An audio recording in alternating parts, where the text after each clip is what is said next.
If I don't share the inheritance that I received from a friend with her daughter, I, F32, recently came into an inheritance when my neighbor and close friend, Valerie, F68, died. I met Valerie when I moved into my condo in 2018, and she became my next door neighbor. Our places are on the top floor and have almost connecting balconies. We used to spend every Saturday morning outside taking care of our plant babies and chatting. I had learned that Valerie had been a widow since she was 55. I got the impression that she had married young and never had a true chance to learn who she was until after he had died. I'd always thought that Valerie was alone in the world. Turns out that Valerie had had one child, a daughter, Sam. F44. However, they had been estranged since the early 2000s. The story that Valerie told me was that Sam had come out as gay when she was just out of high school. That did not sit well with Gary. He told Sam that she was no longer his daughter and kicked her out, telling her to never contact them or come home again. The whole situation broke Valerie's heart, and it was her biggest regret in life. She told me that she'd always wished she had tried to fight for Sam, but in the moment, she was so shocked that she watched the whole thing happen without saying a word. When I had first heard the story about Valerie told me that she hadn't because she didn't know how to even try. So I did some internet sleuthing and found Sam on Facebook. It turns out that Sam had managed to build a good life for herself. I helped Valerie draft a heartfelt message to Sam.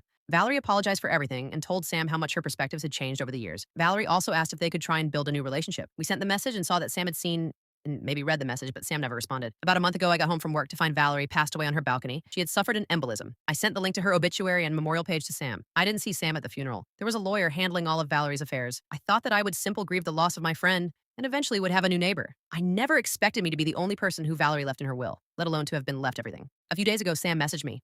She was upset and demanded that I give her Valerie's things, claiming that I took advantage of an old widow. I was upset when I first read Sam's message and thought, who does she think she is? She hasn't spoken to Valerie in literal decades and never responded when Valerie tried to reach out. Now Valerie is her mother and that entitles her to Valerie's stuff? Now I wonder if I should do something for Sam. I go back and forth if Valerie would want me to.